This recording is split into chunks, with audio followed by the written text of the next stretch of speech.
Welcome to our channel. My name's Johnny. I'm the other half of the channel, and today we've got some awesome stuff going on. Today we're going to be doing a copycat recipe of P.F.Chang's Mongolian beef, and this is my first video back on the channel here, and just to give you guys a little bit of an idea of what I'm about. I'm really passionate about fitness and great food with high quality ingredients.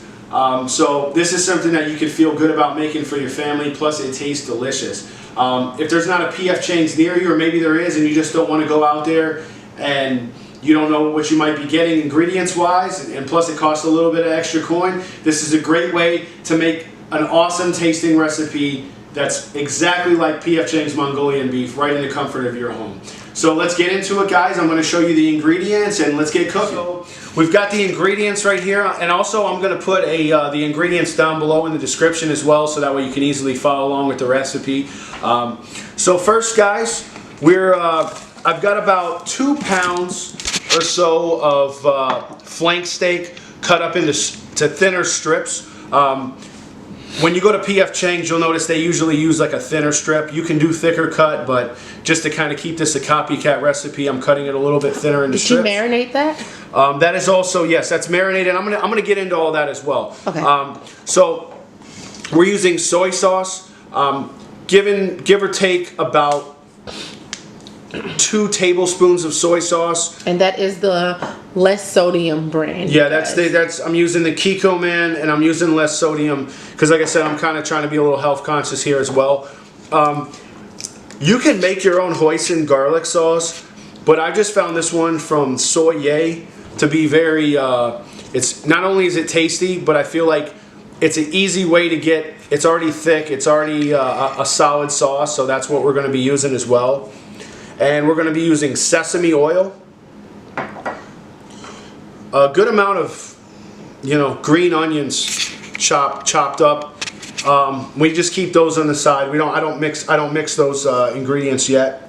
And that the oil, can you use any kind of oil? Yeah, you know what? You can use not any kind, but an oil that's going to be a little bit thinner, that's going to burn hotter. I'm using sesame. You can use canola or vegetable oil, We wouldn't suggest you use olive oil. Yeah, it's a little thicker and it burns kind of easy. I'm also going to be using some honey. I'm using raw honey here, but you can use whatever you have. Or if you don't have honey and you wanted to use brown sugar, a lot of recipes use brown sugar, so you can use that. Also got crushed red pepper flakes. And we are also using probably about, I would say, 2 tablespoons of garlic powder here. Some black pepper, and about a tablespoon, or about a teaspoon, excuse me. Okay, guys, and we also have a teaspoon of salt, a teaspoon of black pepper, and about a teaspoon and a half of garlic powder, as well as about a half a cup of flour. Okay, you see that flour? Yep. What's it look like? All right, that's about a half a cup. That's about a half a cup of flour. If you could also use cornstarch with this recipe. You said I just had flour on hand, so that's what we're using. Yep. And it works the same. Works exactly the same. So what we're gonna do? Oh wait. Also, you can use jasmine rice. That's what P.F.Chang's uses. I'm using something called VT. I know how to make rice. It's very easy to make rice, but this is just kind of a quick solution here. It takes 90 seconds. It's non-GMO. This is about, I would say, just a little over a half a cup of rice here. So you're looking at, I mean, not a half a cup, excuse me. It's a little bit over a cup of rice. So I got about 2 cups of rice. This dinner is really going to serve about 4 to 6 people, but you can always add more, rice or more flank steak, and you could serve as many as you want. All right. All right, guys. So what's next, honey? All right. So next, what we're going to do is, you should have marinated the meat for at least an hour. I mean, it's best overnight. So I've mixed in the soy sauce. I've mixed in the hoisin sauce, and really with the hoisin sauce you want to use, this is the hoisin sauce we're using. I already talked about it earlier. And what you really want to do here is you want to put about, I would say, a half a cup or up to maybe a cup of it. You just really want it to cover the meat. Just really depends on how much you're using. I'm using almost 2 pounds of flank steak. You can also use sirloin, but flank is what the recipe really calls for. So what we're going to do now is we're just going to we're going to incorporate all our seasonings. So I'm putting the garlic powder, the black pepper, and the table salt.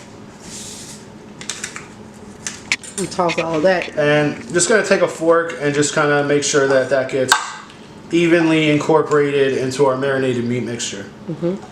And it just smells delicious already, and it isn't even cooking yet, so I know it's going to be lit. Alright, so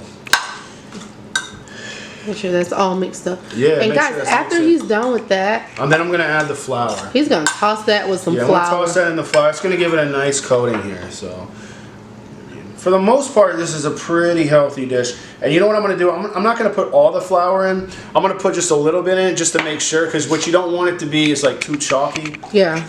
So you just, even though we put a cup in, or half a cup, sometimes just mix in a little bit by a little, because you can always add more, but you can never take it back out.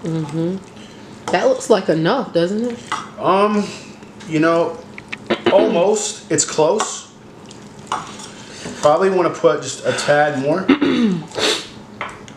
So just kind of shake that on just like so. You know, and just kind of fold it in. So, babe, what is your favorite part about this dish? What do you like about it? This is his favorite thing, you guys. I mean, I guess what I like about it is that it's protein packed. And it tastes good. And it's good. It's a little bit sweet. It's a little savory. It's got a little spice to it, depending on how much crushed red pepper you use. I like a lot of spice, but if you don't like the spice so much, you can always dial back on the crushed red pepper. And you know, we add that kind of while it's cooking, just to kind of get that all in there. So I won't add that yet. But let's get that. Make sure that flour is all mixed in, just like so here. And it's looking pretty solid right now. So guys, what he's going to do next is he's going to let this sit in the fridge for about 10 minutes. Yeah. And then we're going to take it out and we're going to fry it up together. Alright? Yeah. So we will see you guys in a minute. Alright guys, so we're back here. In a large wok, I've got the meat cooking right now.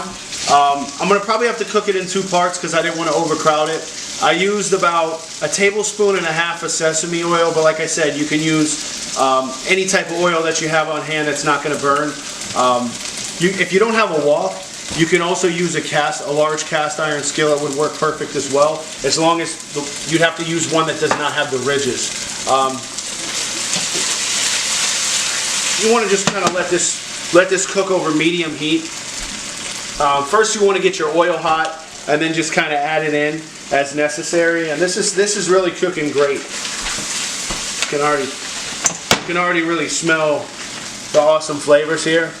I'm just gonna kind of turn this up just a little bit, kind of get this cooking quick.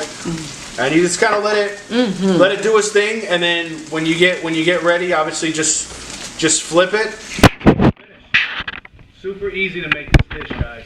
Even if you're not a professional cook or you don't really have too much experience, this is a very, very easy dish if you just follow the steps. And if it gets a little dry, guys, if you see yourself needing a little bit more oil, go ahead and put a little bit of oil. It won't hurt anything. Yeah. Put a little oil. It's super easy, you guys. Trust me, if we're doing it, you can do it too. Yeah, I'm so glad I didn't use as much flour too, because this way it's really not sticking at all, which is perfect.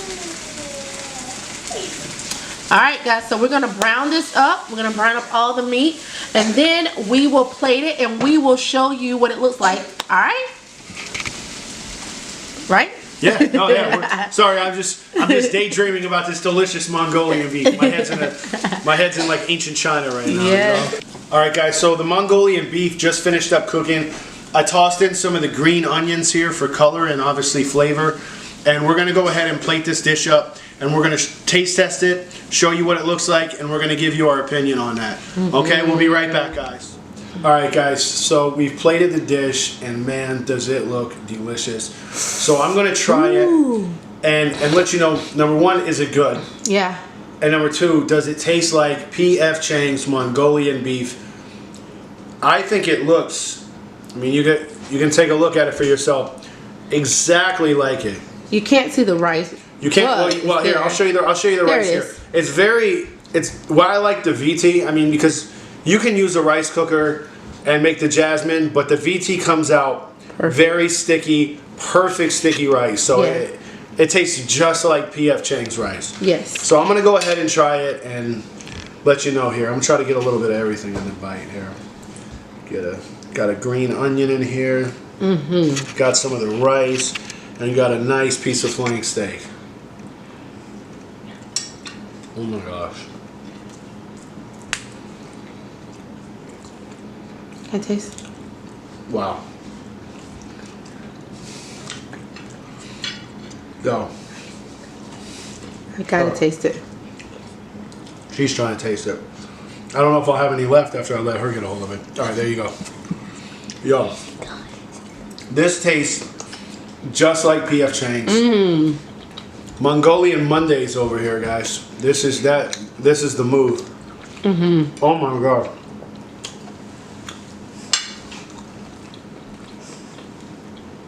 Wow.